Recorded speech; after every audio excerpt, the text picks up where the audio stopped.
We're into these murdery, mystery, all this stuff. This is just one of the weirdest stories I've ever heard. Show of support today for Lindsay Clancy. We could have been only one step away from doing. He did it. He did it. We're never going to make me hate Lindsay Clancy. The Plymouth Superior Court. Hundreds of women all dressed.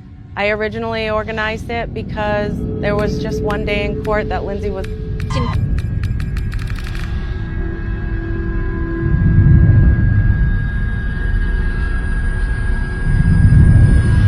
Three taught children are dead. So today we're reacting to Lindsay Clancy. Today I'll be taking a look at the Lindsay Clancy case. A trial that has captured America. The trial of Lindsay Clancy. Let's talk about Lindsay Clancy.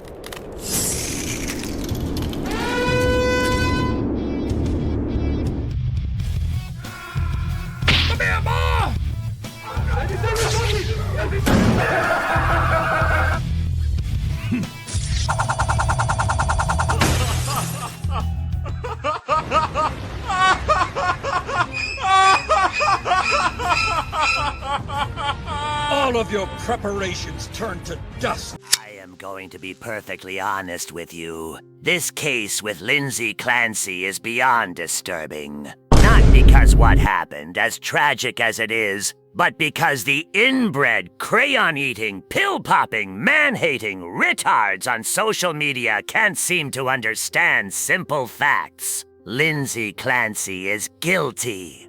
Full stop. This trial is only about proving if she is insane. To me, she is sane and is just evil. But let's break this down from a legal standpoint with Nate the lawyer.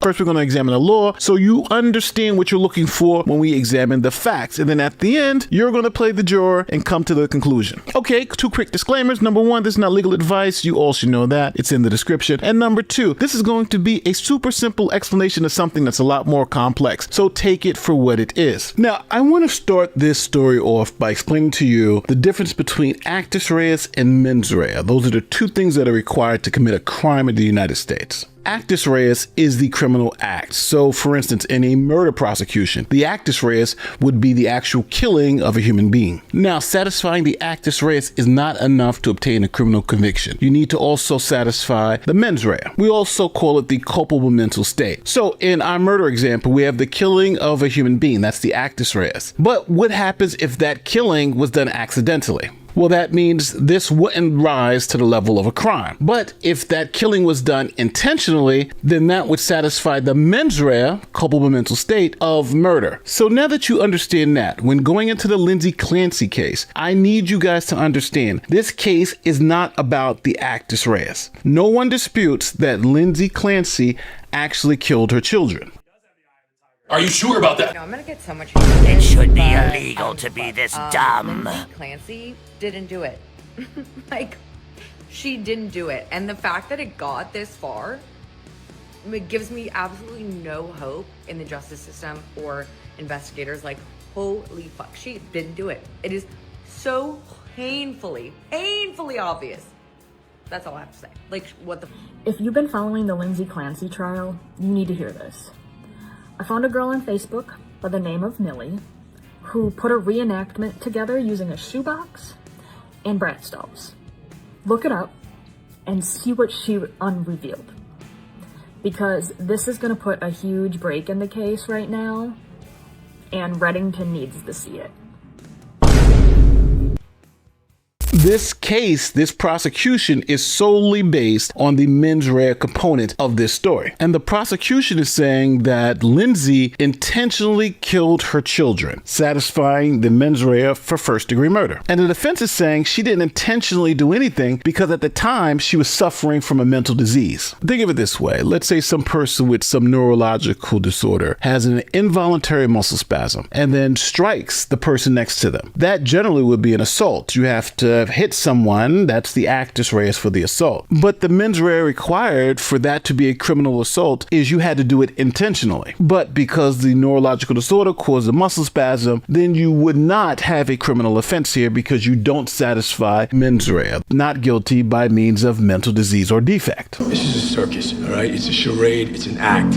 It's bullshit about how crazy I am. I ain't crazy. So Lindsay Clancy was born August 11th, 1990, and she was raised in Connecticut. She attended college, completed a nursing program, and became a labor and delivery nurse at Massachusetts General Hospital. She then worked as a nurse for about 9 years before she met her husband, Patrick Clancy. Now, they got married in 2016 and moved to an upper-class community in the great state of Massachusetts. Now, from the trial and all reports, people who knew Lindsay, including her husband, former co-workers, friends, everybody, described her as loving, attentive, and a compassionate nurse. There's no way. Did you know that she had a child, Cora? Yes. And did you know that she had a child, Dawson? Yes. And ultimately that she had a child, a baby that was born very, very recently, Cal. In the years that you were working with her, were you able to observe, I mean, did she like being a nurse? Did she want to work, or was she a good nurse? What's your opinion? Lindsay loved being a nurse. She was really good at being a nurse. She was compassionate. She was kind. She was a patient advocate. She was the type of nurse that you wanted taking care of you or your loved one when you walked onto our unit. They said that she was also a loving mother. According to her husband, Patrick, Lindsay had never been violent with the children, and there was never any history of abusing the children or any signs of mistreatment. The family was also financially secure, had extended family support, used a daycare. At one point, there was even a nanny. There was no custody dispute, no secret affair, no financial crisis, absolutely no motive for killing the children. Now, Lindsay reported to professionals that after becoming a mother, she started having anxiety about going back to work. After her first 2 children were born, she returned to work only part-time. And after her 3rd child was born, she didn't return to work at all. By the fall of 2022, Lindsay had spoken to medical professionals and was getting treatment for anxiety and severe insomnia. She couldn't sleep for days. Here's her husband at the time, Patrick Clancy, explaining it. On November 16th, 2022, did Lindsay visit South Shore Hospital? Yes. Okay. And why did she go to the South Shore Hospital that day? I believe that day it was because she basically went 48 hours without sleeping. And was she having heart palpitations? I think so, yeah. Now, according to her husband, Patrick, she physically started looking differently. She had lost a tremendous amount of weight, appeared deeply depressed, struggled to eat anything, and sometimes went days without sleeping. On one occasion, the insomnia got so bad that Lindsay drove herself to the emergency room where she got sleeping medication. Now, over the next 4 months, doctors started prescribing a long list of psychiatric drugs to Lindsay. Was she prescribed buspirone, otherwise known as Vanspar? Remember, people, about say no to Yes. drugs. Hydroxyzine. What is hydroxyzine? It can be used for a number of reasons, but for psychiatric purposes, it's often used as an anti-anxiety medication. And Klonopin. Yes. And then lamotrigine. Yep, lamotrigine. Lamotrigine, sorry. And then we talked about Prozac. That's an SSRI, correct? Correct. And what's Remeron? Also an antidepressant. She was also prescribed Seroquel, amitriptyline. Yes. And Ambien, correct? Correct. And Zolpidem. Yep, Zolpidem is the generic name of Ambien. It's an awful lot of drugs to be prescribed in 4 months, isn't it? Now, these drugs were taken over the course of 4 months, and I need to make 2 critical distinctions. Number one, all of these medications weren't taken at the same time, and some of these medications weren't taken at all, as the prosecutor mentions here. You know that many of those drugs she took a very small amount of. Some she didn't take any pills at all. I was not aware of that. For Buspar, which is one of the ones he mentioned, were you aware the first prescription she only took 2 pills out of that bottle? I was not aware. Were you aware the second prescription a month or so later for Buspar, she took 0 pills out of that bottle? I was not aware. Now, 1 month before the incident, Lindsay had disclosed that she was having thoughts of harming herself. She even told her husband that she was experiencing intrusive thoughts involving harming the children. Going back to that first part, she said she had thoughts of harming the kids. Is that correct? Yeah. And did she tell you whether or not she had specific thoughts of how she would harm the kids? No. And she didn't describe that as hearing this external voice telling her to harm the kids, correct? Correct. She told you she was having intrusive thoughts herself of harming the children, correct? Correct. What?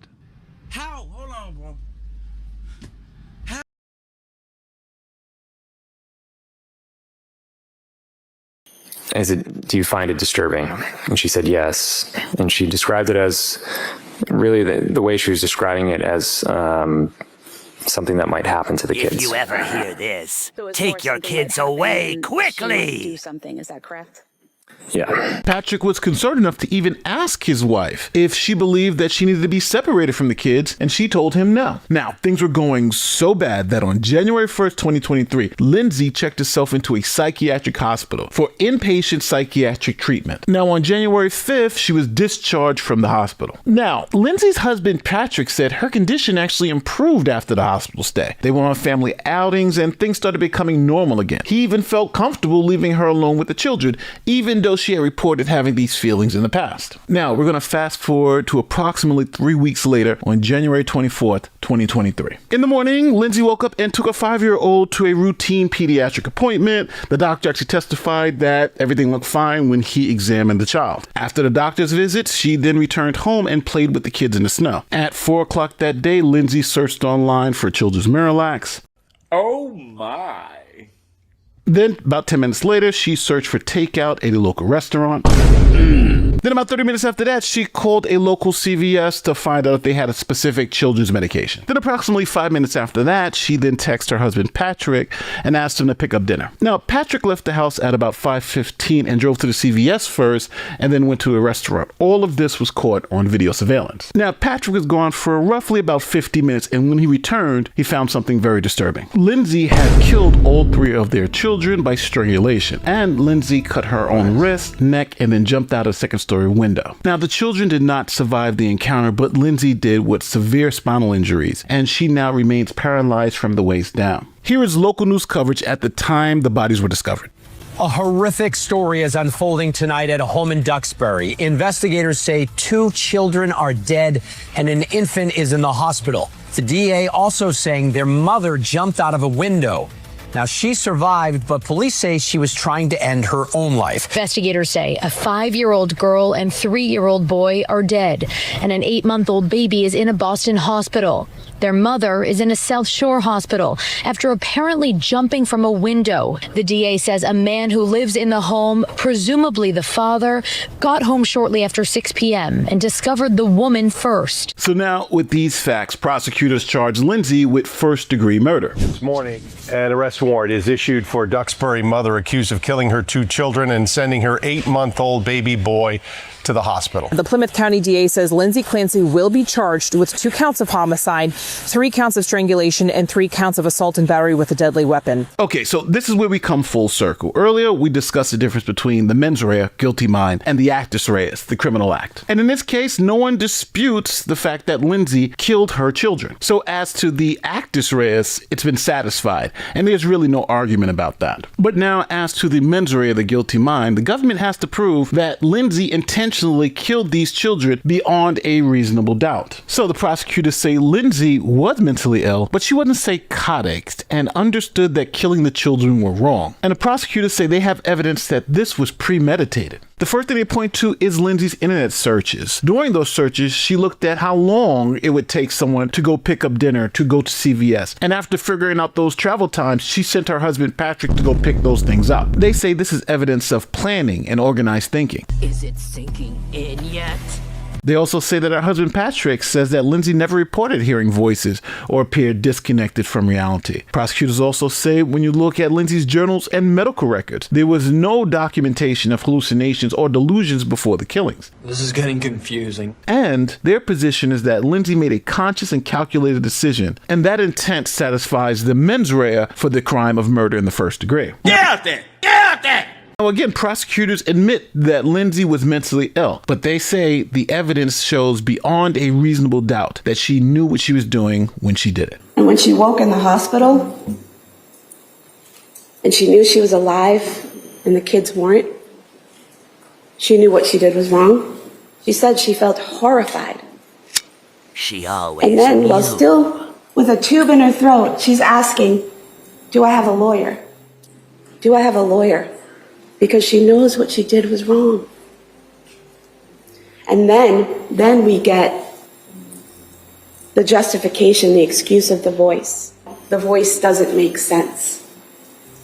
The first is she immediately obeyed it. Dr. Resnick, their expert, the one who knows everything about postpartum psychosis, he teaches other psychiatrists and psychologists. He writes books and chapters and articles about how this is a huge red flag if someone immediately obeys a voice. Lindsay Clancy hears his voice one time and does it.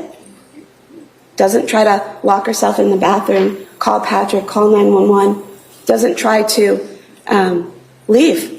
Leaving little children alone for 20, 30 minutes, not the greatest option, but it's better than killing them. Now, defense obviously argues that Lindsay is suffering from postpartum psychosis, a severe mental illness, which includes hallucinations, thoughts of self-harm, anxiety, depression, and intrusive thoughts. And the defense's argument is extremely simple. This woman was a caretaker. She was a nurse. She has absolutely no history of violence toward others or any hostility toward her children. And let me be clear, we're talking about every single person that interacted with Lindsay. We're talking about her in-laws. We're talking about her husband. We're talking about her friends, family, co-workers. There was not one person who said Lindsay showed any signs of violence before this particular incident. I refuse to believe that.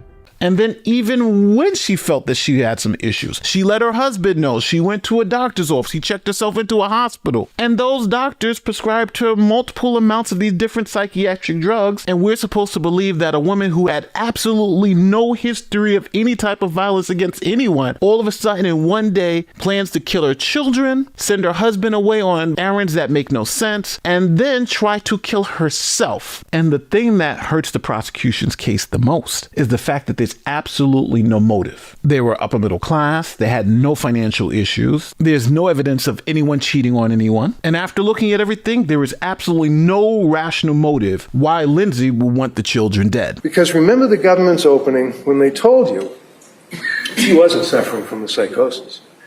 She was a woman that didn't want to live her life anymore. Wasn't happy being a mother. Didn't want to live that life. So she's going to kill her kids. And hopefully throw herself out the window and not paralyze herself, and then she could run off into the sunset, I guess. That's what their theory was. Along with the fact it wasn't a real good suicide, it was fake. Well, now we know. She's looking this stuff up in between taking care of the family, in between all of the stuff that was going on with visiting doctors, seeing doctors, going to Rhode Island, being told, no, we can't help you, calling a suicide hotline, we can't help you, calling another suicide hotline, we can't help you. My God, what does she have to do? She was reaching out for help, and she was not getting it. I disagree. She turns herself in to McLean Hospital. You saw the doctor, nice woman. She's testifying. She didn't know. I suggest to you that she didn't know hardly anything, let alone psychosis involving a young lady like her going through what she was going through. This young lady is not guilty of the killing of her children because she was suffering from a disease and defect. Not a chance. As His Honor instructed you. So the jury's going to have to decide if this was an intentional killing by someone who understood what they were doing, or if this is someone who was suffering from a mental illness at the time and did not understand what they were doing. Now, before you start thinking about whether she's guilty or not guilty, or even if you've already come to your own conclusion, I also want you to consider this. Let's say Lindsay is found not guilty because of mental disease or defect. That doesn't mean she goes home. That means she goes to a mental institution and is likely going to spend decades in that institution. No more.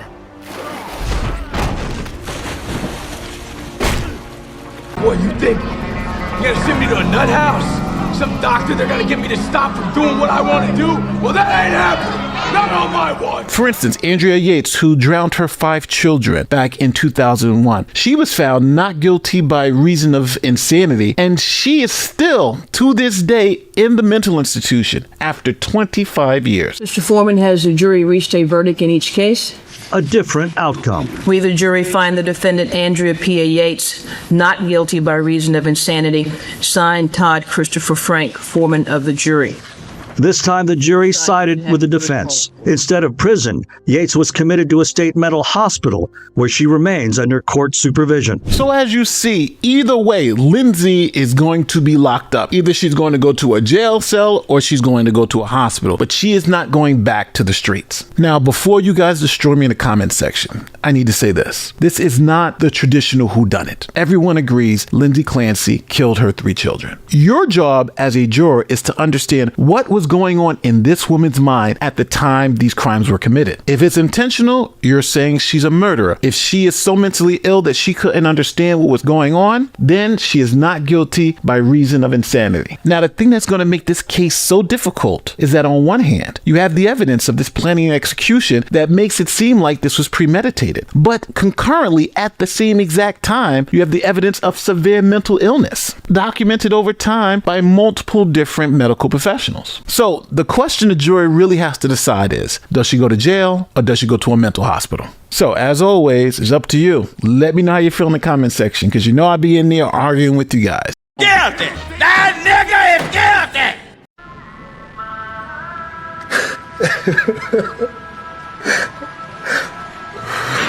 guilty!